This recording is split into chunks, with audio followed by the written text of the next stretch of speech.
మాట్లాడామా? ఏమైనా అమ్మాయి చెప్తుంది కోఆపరేట్ చేయాలి.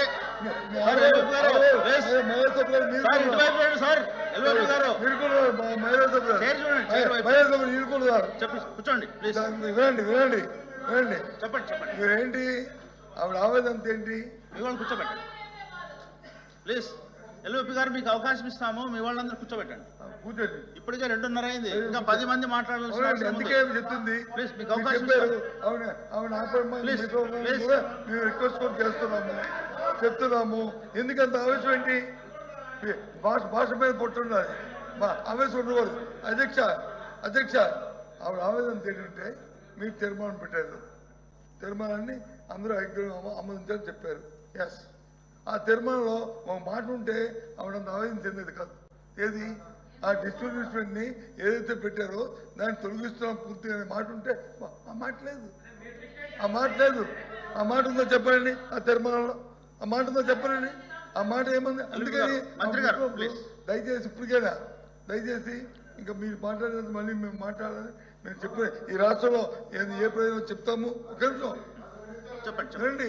రేపు మాకు అభ్యంతరం లేదు, కానీ ఇలాంటి పరుష పదాలు మహిళా సభ్యుల మీద అలాంటి పరుష పదాలని వాడటం అనేది సమంజసం కాదు. అది సభా సంప్రదాయం కాదు, అది సభా సంప్రదాయం కాదు. చెప్పండి మంత్రి గారు. బొత్స గారు మా తల్లిని అవమానించినప్పుడు ఏం చేశారు అంటున్నా? మీరు మారుతారా? మహిళల గురించి మీరు మారుతారా? నేను కళ్యాణి గారు అన్నాను. నాకు మహిళలు గౌరవిస్తే మా అమ్మ నాకు నేర్పించింది సార్. మీ నాయకుడికి నేర్పించలేదేమో, నాకు నేర్పించారు. మహిళలు ఎట్లా గౌరవించాలో నాకు తెలుసు సార్. శాసనసభ సాక్షిగా మా తల్లిని అవమానించారు. కావాలంటే video will play it now. Audio ఉంది దాంట్లో క్లియర్ గా. ఒక తల్లి ఆవేదన బాధ నాకు తెలుసు సార్, నేను చూసా. 3 నెలలు పట్టింది మా తల్లి రికవర్ అయ్యడానికి. You please don't lecture me on respecting women. నేను కళ్యాణి గారు అన్నాను, కానీ రికార్డులు లేని మేడం గారు అన్నా. ఏకవచనంతో ఏనాడు నేను మాట్లాడలేదు సార్. నాకు చిత్తశుద్ధి ఉంది సార్. వినండి సార్, మీకు ఓపిక లేకపోతే బయటకు వెళ్ళండి, I no problem. Please listen.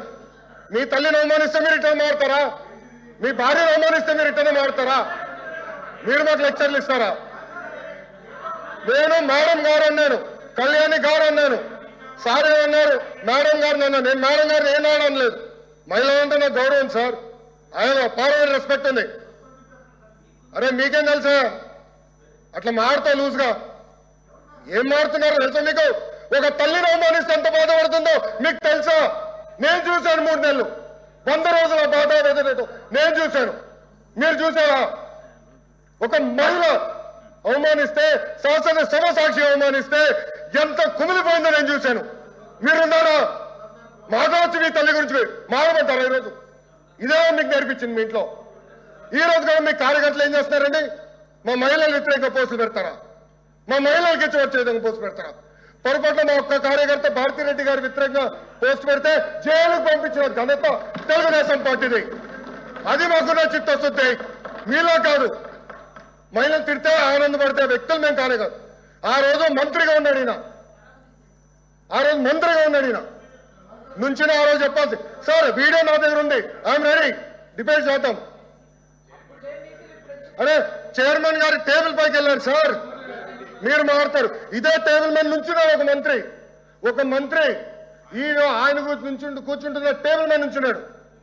కావాలంటే పర్మిషన్ ఇవ్వమని విజువల్తో చూపిద్దాం. మీరు గౌరవం గురించి మాట్లాడతారు మా పైన. మహిళలు నేను అవమానించానంటారు. మీరు ఏమి విన్నారో నాకు దేవుడికే తెలియాలా. నేను చాలా క్లారిటీగా చెప్పాను, మహిళలు అంటే నాకు గౌరవం, ఏదంటే అది మాట్లాడడానికి నేను లేదు. నేను సూటిగా మిమ్మల్ని ప్రశ్నిస్తున్నా. మీరు రెజల్యూషన్కి కేంద్రంలో ఉన్న నరేంద్ర మోడీ గారికి పెట్టిన రెజల్యూషన్, ఆయన థ్యాంక్ యూ చెప్తున్నా, పెట్టిన రెజల్యూషన్ ఆమోదిస్తున్నారు లేదా మీరు చెప్పండి.